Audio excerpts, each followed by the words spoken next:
Bom dia, amados. Nós estamos novamente com os nossos devocionais matinais Aviva no Senhor. Por que devemos orar por avivamento? Estamos meditando no texto de Êxodo capítulo 33 e hoje nós vamos falar sobre essa oração de Moisés e nós vamos então ver a mensagem que está no versículo 16, que diz assim: Como, pois, se saberá agora que tenho achado graça aos teus olhos, e eu e o teu povo? Acaso não é por andares conosco e separados seremos eu e o teu povo de todo o povo que há sobre a face da terra? Em outras palavras, essa é uma oração para que a igreja seja aquilo que ela foi destinada a ser. A igreja foi destinada a ser separada. A igreja, ela deve ser singular. Agora disse Moisés a Deus: estou pedindo por algo extra, porque estou preocupado. Aqui estamos nós, teu povo. Como é que as outras nações saberão que realmente somos o teu povo?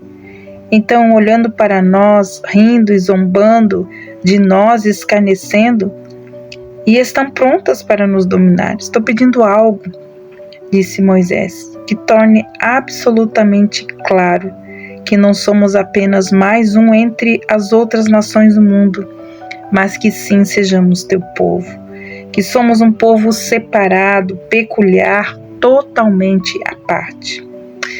A oração por avivamento, então, é a oração para que a igreja novamente seja assim.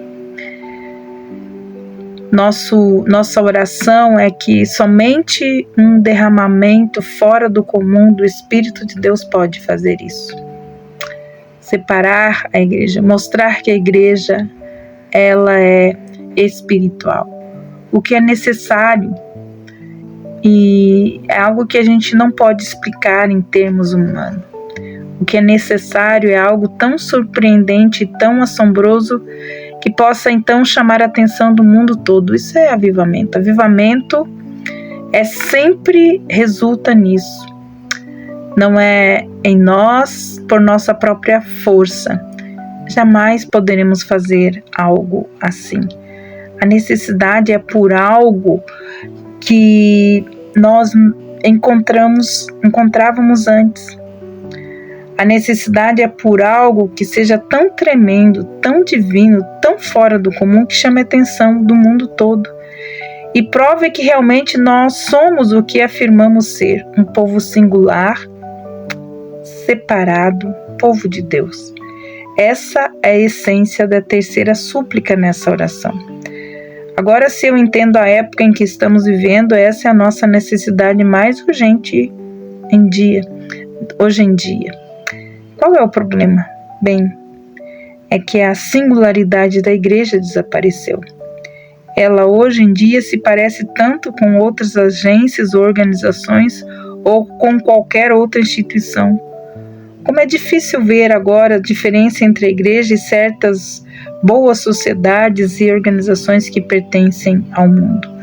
Moisés ora para que Deus não se aparte deles e traga algo novo para que as nações reconheçam que eles são o povo dele e que as outras nações também possam ver a diferença do povo de Deus e daquele que não serve a Deus.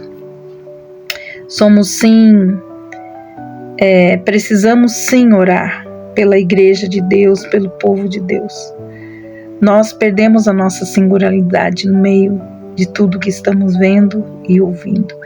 Somos sim pessoas gentis, pessoas respeitáveis, pessoas bem vestidas, sim, somos pessoas religiosas, mas há muitas outras agências das quais poderiam dizer a mesma coisa e, no entanto, elas não são cristãs.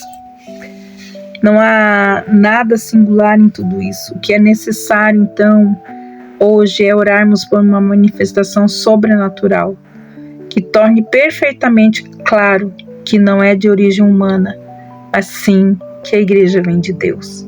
A demonstração do Espírito e do poder, como disse Paulo, o que é necessário é o que aconteceu no dia de Pentecostes. Quando lemos Atos capítulo 2, é isso que precisamos. Quando nós olhamos também Atos capítulo 10, quando Pedro estava pregando a Cornélio em sua casa, nós lemos aqui na palavra que ele estava pregando e o Espírito Santo caiu sobre eles e convenceu até mesmo um homem intolerante, um judeu intolerante como Pedro, de que essas pessoas, esses gentios, realmente eram convertidos. Você se lembra do que ele disse? Quem era eu para recusar quando vi que Deus tinha feito por eles o mesmo que fez por nós no começo?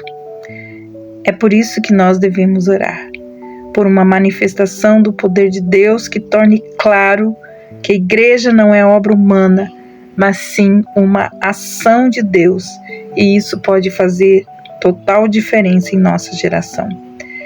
Nós temos um outro texto lá em Hebreus capítulo 2, versículos de 3 a 4. É uma notável ilustração disso. Diz assim: como escaparemos nós, diz este homem, se não atentarmos para tão grande salvação, a qual, começando a ser anunciada pelo Senhor, foi-nos depois confirmada pelo aqueles que ouviram, testificando também Deus com eles, por sinais, por milagres e várias maravilhas, e o dom do Espírito Santo distribuído por sua vontade. É Deus dando testemunho, Deus confirmando. Isso foi o que estabeleceu a igreja primitiva. Deus dando essa confirmação excepcional, fora do comum, de fato, mostrando que aqueles homens pertenciam a Ele e que eles estavam pregando o Evangelho.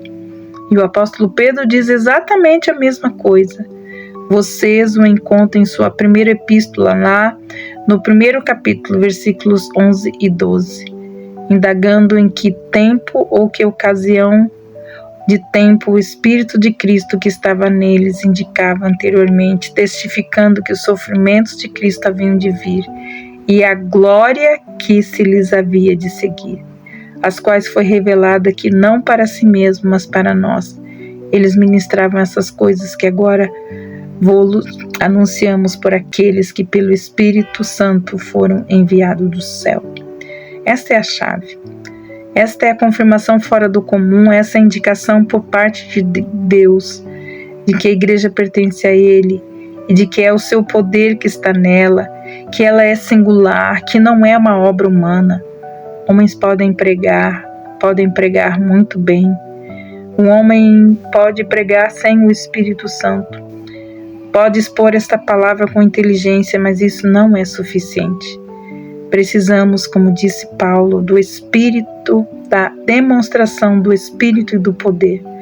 Homens podem dirigir os cultos, homens podem conseguir convertidos, homens podem acrescentar à igreja, contudo, homens não podem fazer o que Deus faz. É o Espírito Santo que é enviado do céu, a descida do poder, essa singularidade está, esta manifestação especial da presença e do poder de Deus no meio da igreja. Foi por isso que Moisés orou.